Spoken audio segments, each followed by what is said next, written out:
La suite sur les projectiles. Alors, juste avant, un petit rappel, on a vu que les projectiles, on avait un mouvement qui était horizontal, qui était indépendant du mouvement qui est vertical. En fait, lorsqu'on parle de projectile, lorsqu'il est lancé, il faut toujours penser qu'il y a un mouvement en lien avec l'axe des Y et un mouvement en lien avec l'axe des X. Alors, ne pas confondre ici, c'est qu'on ramène l'axe des Y et des X à notre mise en situation. C'est pas un axe de temps comme certains pensaient en classe. Donc, on pensait que c'était le temps, mais c'est pas ça du tout. C'est tout simplement de se ramener finalement avec le plan cartésien. Et on avait vu antérieurement que la vitesse avec, selon l'axe des X, la composante en X, c'est un mouvement qui était uniforme. Alors, cette vitesse-là, elle est constante. Et le mouvement en lien avec l'axe des Y, c'est un mouvement qui est uniformément accéléré. Donc, la distance, on peut voir qu'elle augmente lorsque le projectile euh, descend vraiment dans le temps. Alors, on va aller voir maintenant la suite. Alors, on avait nos formules sur les projectiles. Ensuite, un petit rappel pour trouver nos composantes en X et en Y. Par la suite, on arrive au mouvement des objets qui sont lancés horizontalement. On l'avait vu en classe. Donc, c'est le premier cours qui a été enregistré. Le deuxième, c'est celui sur les objets qui sont lancés obliquement, donc avec vraiment un angle θ. On avait vu le tableau général, mais pas d'exemple. Alors aujourd'hui, on va voir deux exemples. En fait, lorsqu'il est lancé de façon oblique, le projectile part d'une hauteur, donc par rapport à l'axe des X, on peut voir que c'est une hauteur qui est de 0 mètre. Par la suite, lorsqu'il parcourt complètement sa course, on aura une hauteur qui est pas une hauteur, mais une distance en Y qui sera nulle. Sauf que je ne l'écris pas nécessairement dans mon tableau parce qu'on peut arrêter le projectile dans le temps, on peut l'arrêter à mi-course ou aux 2/3 de son déplacement, etc. Chose certaine, s'il fait son mouvement qui est complet, ou même lorsqu'il est lancé, juste avant d'être lancé au tout début, nous n'avons pas de hauteur par rapport à l'axe des Y, donc nous avons 0. Et bien entendu, toujours notre accélération de moins 9,8. Alors, procédons avec un exemple. Alors, l'exemple ici, c'est un joueur de soccer qui botte le ballon avec une vitesse de 20 mètres par seconde en formant un angle au-dessus de l'horizontale de 25 degrés. Pour représenter la situation, ramenons-nous à un axe des Y et X. Alors, le ballon est ici. Il va être lancé avec une vitesse initiale. Alors ici, ce qu'on nous donne au début, c'est le vecteur vitesse initiale. Ce n'est pas la composante en X, ce n'est pas la composante en Y. Si on sort notre vecteur, alors la composante en X va correspondre, donc ça c'est la vitesse initiale, la norme finalement, l'hypoténuse. Donc c'est l'addition de ce vecteur-là, de la composante qui est en Y.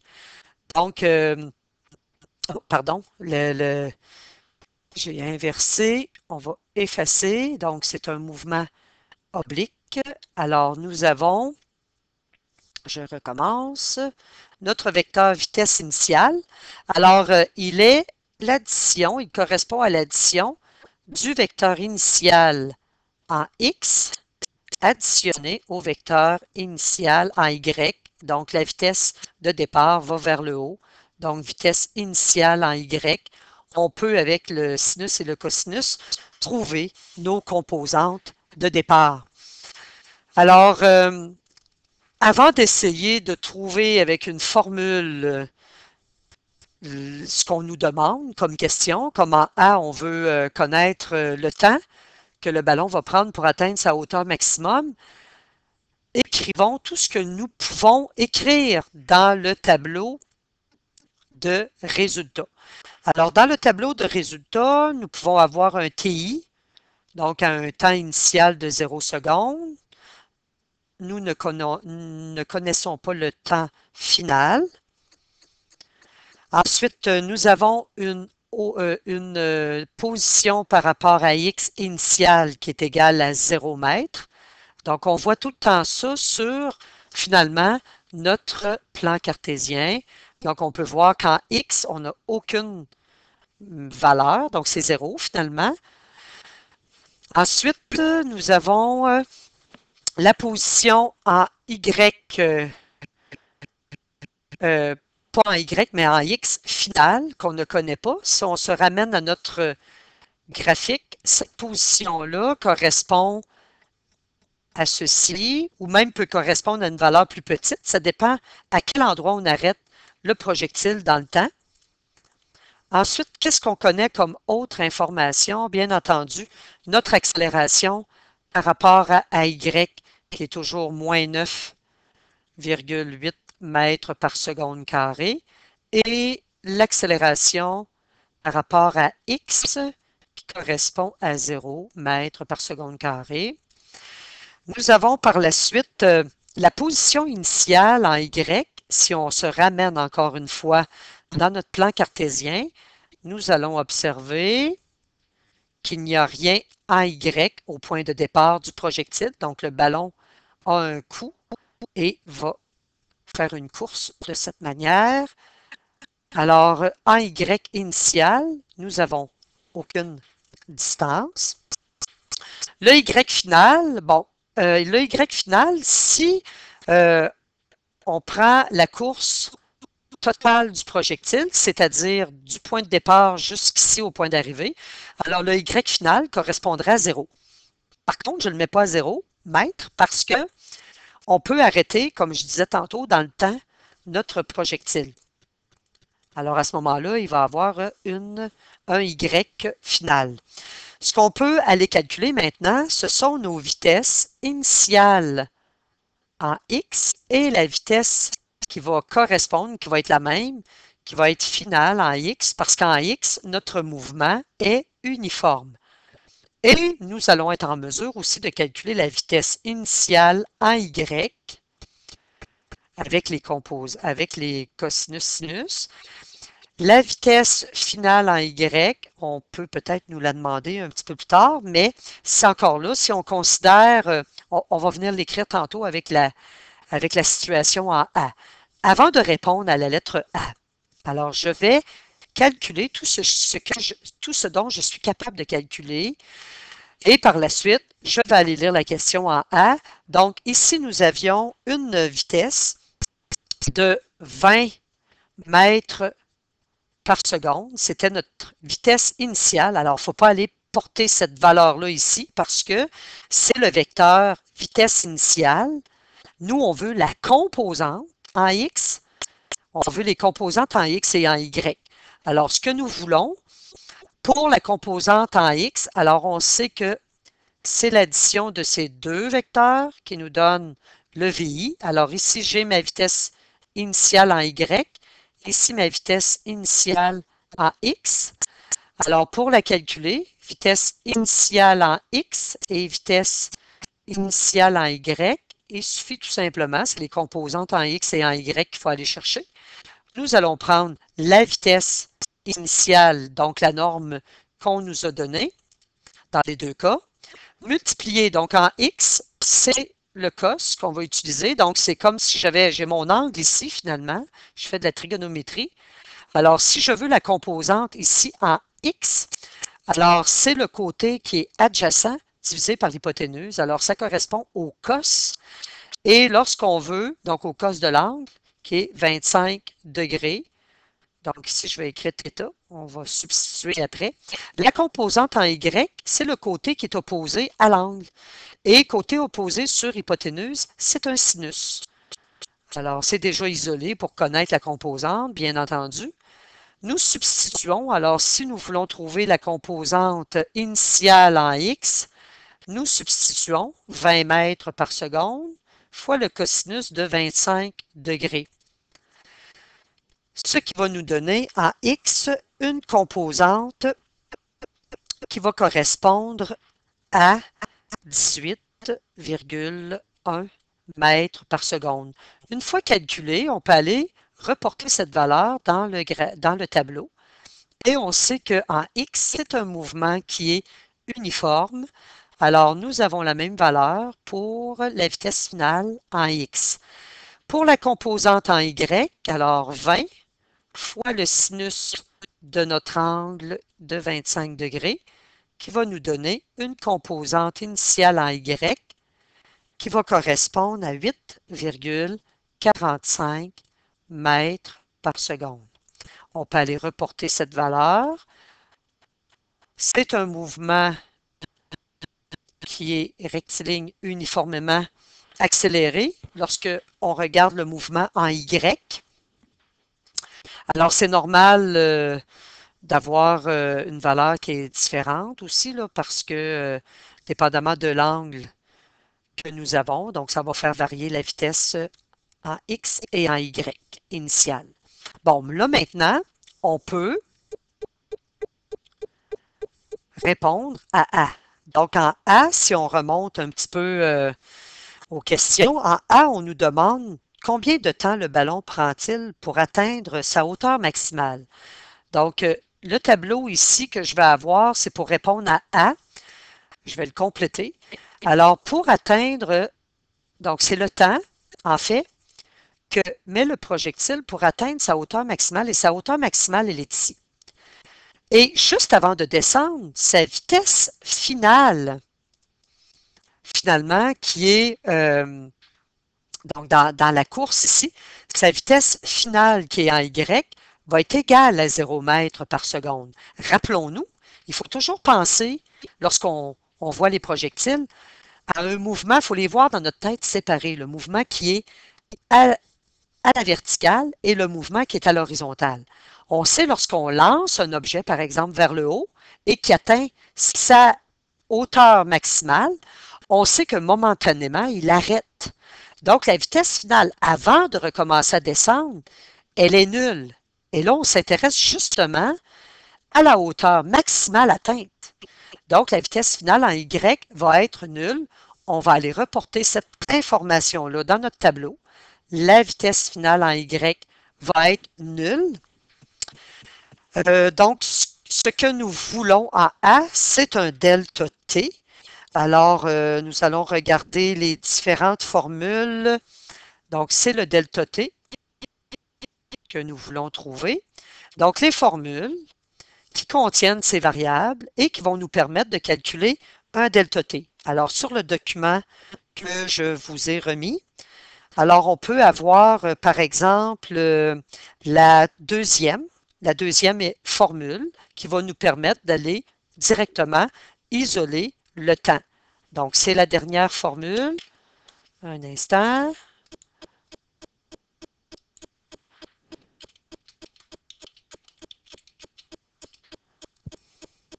Donc, c'est la dernière formule. La deuxième, c'est-à-dire. Alors, la deuxième formule qui est vitesse, donc vitesse finale en Y, qui est égale à la vitesse initiale en Y, plus l'accélération en Y fois le delta T. Donc, on va pouvoir isoler ici le delta T. Alors, substituons. Alors, la vitesse finale en Y, on avait déterminé que c'était 0. La vitesse initiale, on peut retourner voir dans notre tableau. Donc, dans notre tableau, qui est sur l'autre page, excusez, je m'excuse. Donc, la vitesse initiale qui est en Y, qui est égale à 8,45. Donc, 8, alors 8,45. Je vais laisser tomber les unités, elles sont dans le tableau. Plus, vous avez l'accélération de moins 9,8 fois le delta T. Alors, si on isole le delta T, ça va correspondre à un temps qui est égal à 0,862 secondes. Et voilà. En B, on nous demande en B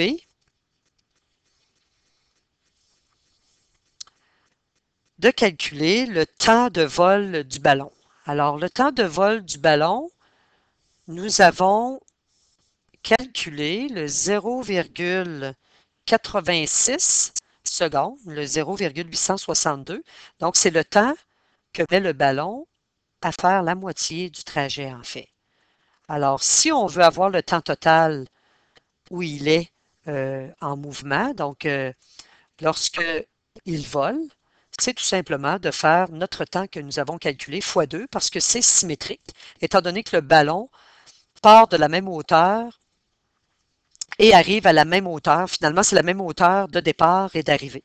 Donc, on peut tout simplement en B aller multiplier donc le temps trouvé en A par 2. Alors, c'est ce qui va nous donner lorsqu'on le multiplie. Donc, vous avez un 0, on peut procéder aussi avec les formules sans problème. Donc, un 0,86, supposons qu'on arrondit, fois notre 2, nous obtenons à ce moment-là un 1,72 secondes. Donc, ça, c'est le temps total de vol. En C, maintenant, on nous demande quelle distance parcourt le ballon horizontalement. Donc, horizontalement, ça veut dire que on cherche en fait la distance totale, ça veut dire le X. Donc, il parcourt finalement à l'horizontale cette distance qui correspond finalement à trouver un X final. Donc, c'est ce qu'on va chercher. La formule qui va nous permettre de calculer la distance finale, donc le X final, c'est ce qu'on cherche. C'est la formule, si on regarde les différentes formules que vous avez, c'est la formule numéro 1 qui va nous permettre de calculer cette valeur directe. On n'aura pas besoin de l'isoler, qui est égale en fait à X initial plus le VIX fois le delta T. Donc, si c'est un I, alors on peut substituer à l'intérieur. Donc, vous avez un X initial qui correspondait finalement à 0 mètre, plus la vitesse initiale en X qui correspondait à 18,1 mètres par seconde, multiplié par le delta T qu'on connaît finalement pour la course totale. Alors là, il faut prendre vraiment le bon temps. Alors, comme on veut connaître le X final, il faut prendre le temps total qui a été calculé en B, donc 1,72 secondes. On va laisser tomber les unités pour ne pas alourdir le problème. Alors, ça va nous donner une position finale en X qui va correspondre finalement à la portée. La portée, c'est la distance qui est maximale, horizontale, qui est parcourue par l'objet. Alors, ce qui va correspondre à 31,1 mètres. Par la suite, en D, on dit quelle est la valeur de la vitesse du ballon au moment de toucher le sol. Quelle est l'orientation du vecteur? En fait, ici, on peut, oui, utiliser les formules et nous allons trouver une vitesse finale, finalement, qui va correspondre à la même vitesse que nous avions initialement. Nous avons la symétrie. Donc, l'objet est parti à la même hauteur du point d'arrivée. Donc, ce n'est pas un objet qui est parti d'un building, par exemple, du toit d'un building. Alors, il est vraiment parti à la même hauteur du point d'arrivée. Alors, l'arrivée va se faire avec la même vitesse. Donc, on néglige les frottements des molécules d'air. Donc, la vitesse de départ étant de 20 mètres par seconde. Par contre, ce qui est différent, c'est l'orientation. L'orientation de ce vecteur-là n'est pas la même que l'orientation du départ. Donc, par rapport au 0 degré du cercle, ça va correspondre à moins 25 degrés. Parce qu'au départ, ça correspondait à 25 degrés et là, c'est inversé. Alors, vous allez avoir tout simplement ces valeurs. Ce n'est pas nécessaire de les calculer. Vous pouvez procéder avec les formules, mais vous pouvez tout simplement dire que notre vitesse, donc la vitesse que nous cherchions, la vitesse qui était la valeur finalement de la vitesse finale, donc même pas la composante en X ou en Y finale, c'est pas ça dont on parle, c'est vraiment la norme, va correspondre à 20 mètres par seconde et son orientation va correspondre à moins 25 degrés. Un autre exemple. Alors ici, nous avons un objet, un projectile qui va se déplacer obliquement, mais à partir d'un toit d'un édifice. Alors, nous avons le toit de l'édifice. L'objet va être lancé de façon, donc ici, on connaît déjà la hauteur qui est 50 mètres. Et on vous dit qu'il est lancé avec une vitesse de 5 mètres par seconde, 25 degrés au-dessus de l'horizontale. Donc, ça veut dire de cette manière. Si c'était en dessous de l'horizontale, ben, on commencerait un petit peu plus bas. Donc, c'est un mouvement oblique. Ici, par contre, on ne pourra pas faire un peu comme ce qu'on a fait au numéro, à l'exemple 1. Il n'y a pas vraiment de symétrie parce qu'on part pas, l'objet ne part pas à la hauteur à laquelle il va arriver. Donc, il part plus haut que son point d'arrivée. Nous avons toujours notre vitesse initiale qui est de 5 mètres par seconde. Donc, c'est la norme de départ. On va trouver ses composantes en X et en Y et on va aller compléter le tableau avant de répondre aux questions. Alors, la composante initiale en X et la composante initiale en Y, on va les calculer avec la vitesse initiale multipliée par en X, c'est le cosinus de l'angle, et en Y, c'est la vitesse, la norme de la vitesse initiale multipliée par le sinus de θ. Donc, le θ étant donné et il est de 25 degrés. Alors, lorsqu'on substitue, nous avons notre 5 mètres multiplié par le cosinus de notre angle de 25 degrés. Alors, la composante initiale en X va correspondre à 4,53 mètres par seconde. Et la composante initiale en Y va correspondre à une valeur qui est égale à 2,11 mètres par seconde.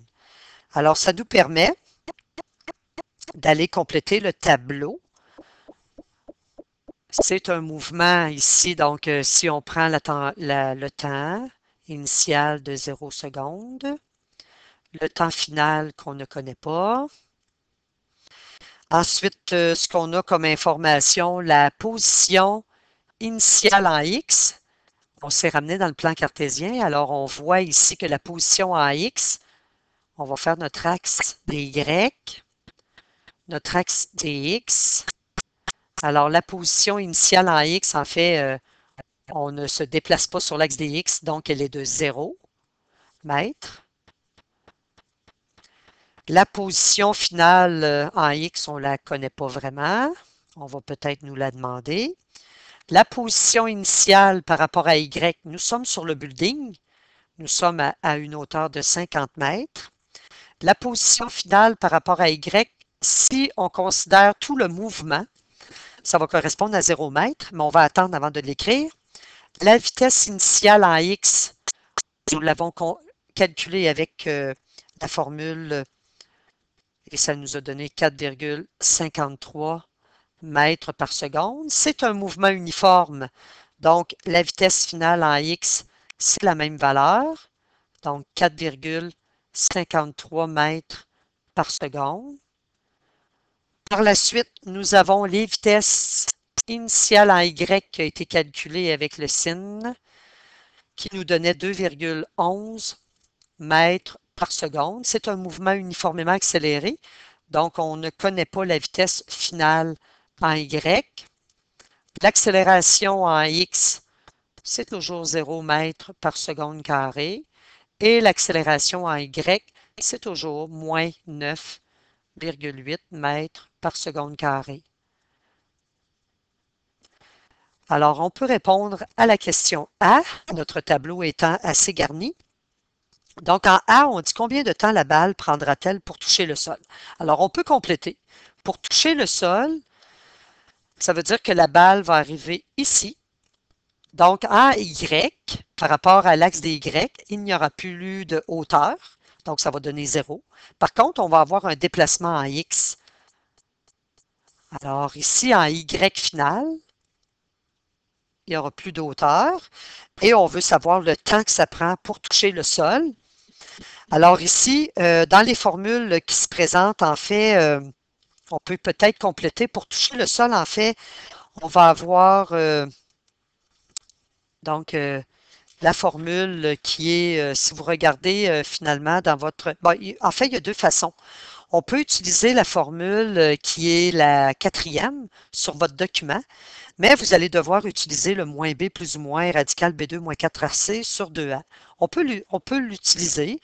On peut l'essayer. Sinon, on peut combiner deux formules qui nous permettent de trouver, par exemple, la vitesse finale en Y et par la suite de trouver un temps.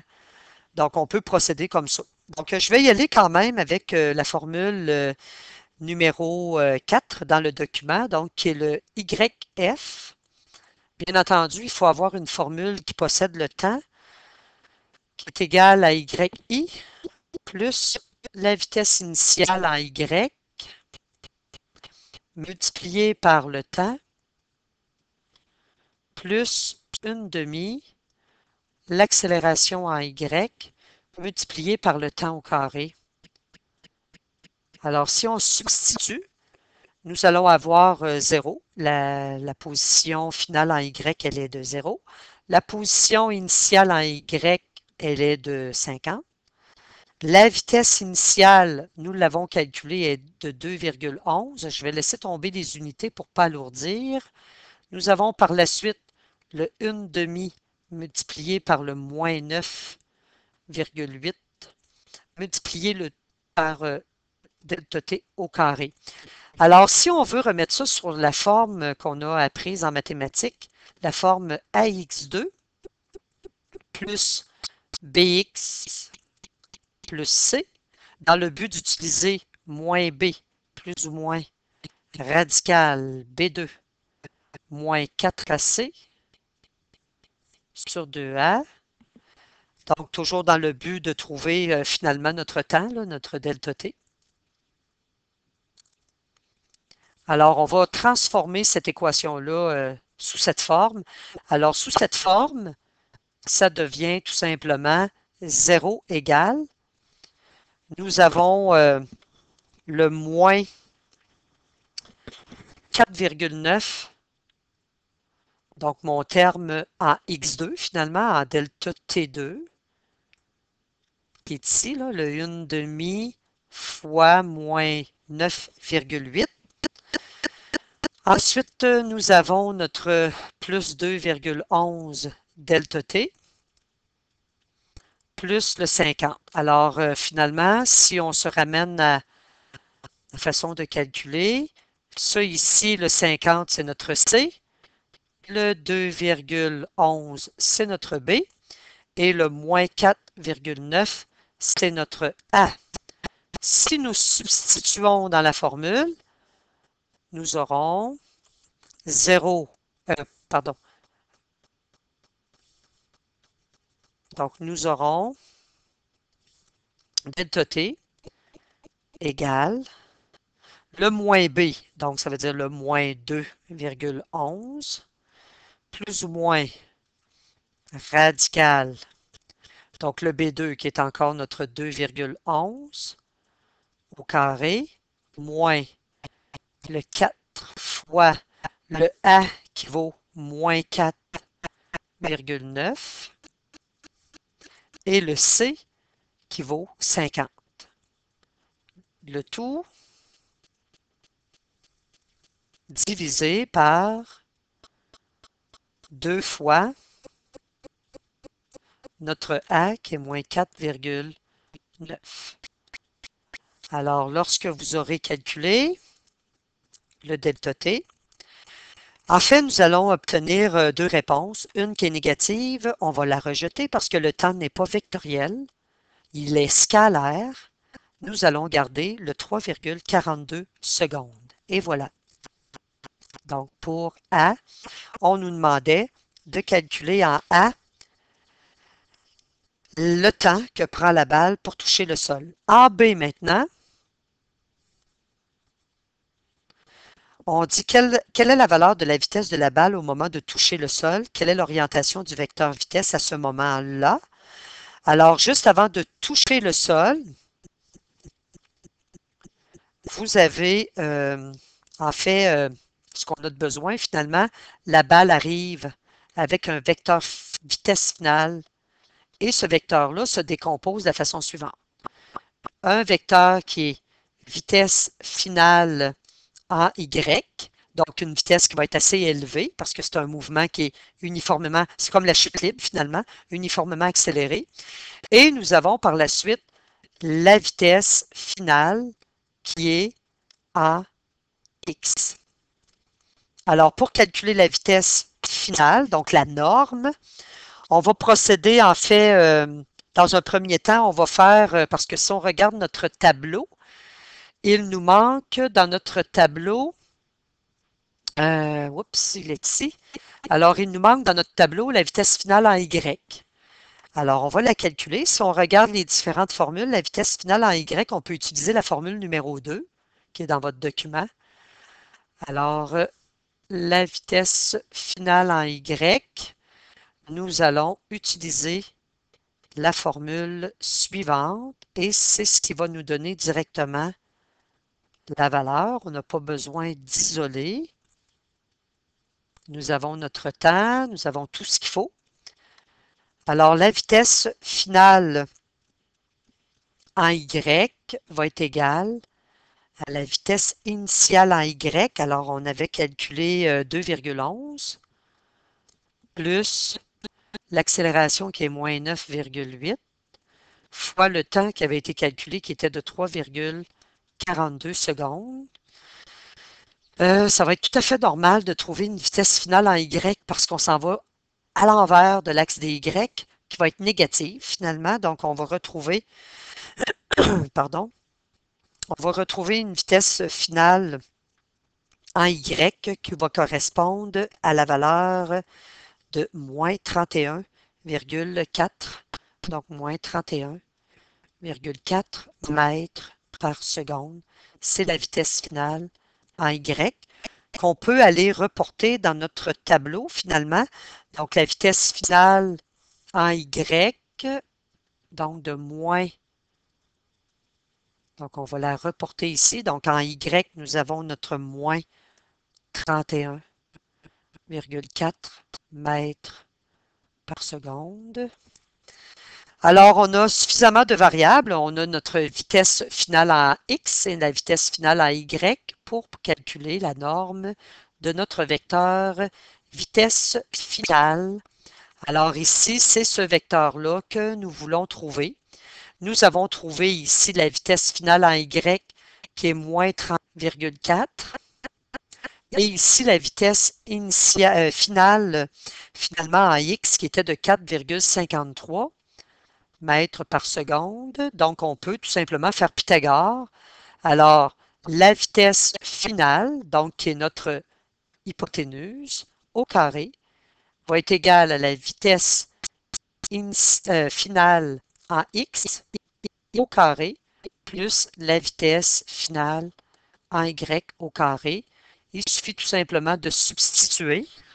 Alors, la vitesse finale en X qui est de 4,53 au carré plus la vitesse finale en Y qui est de moins 31,4 au carré.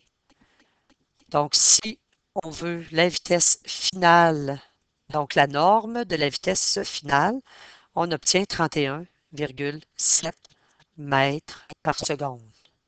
Et voilà.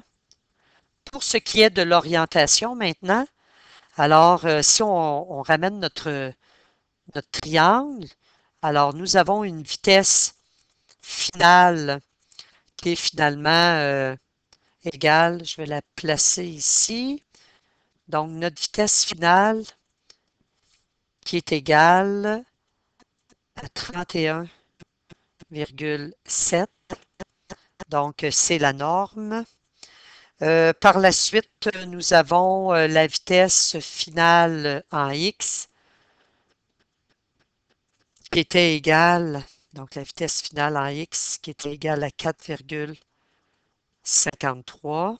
Et nous avons la vitesse qui est finale en y qui était égale à moins 31,4.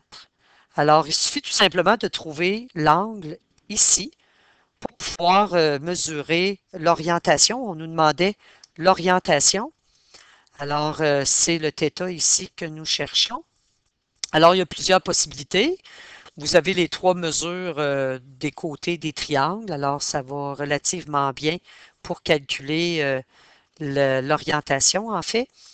Alors, ce qu'on peut faire tout simplement, c'est on peut utiliser soit la tangente, soit sinus, cosinus. On a les trois valeurs. Donc, si on veut utiliser n'importe quelle, finalement, on peut regarder ce que ça donne avec la tangente. Donc, tangente de θ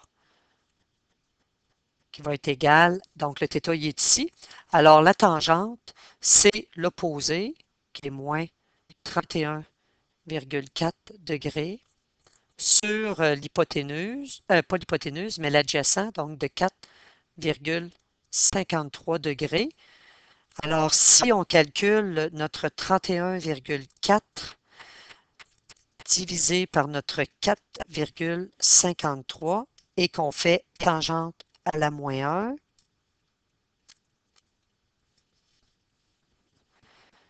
1, donc tangente à la moins 1, on obtient un θ qui va être égal à moins 81, si on arrondit, 81,8 degrés. Alors, ça nous donne finalement cette mesure, donc qui est directe, on n'a pas besoin de la transformer. Donc, ça correspond à moins 81,8, cet angle-là.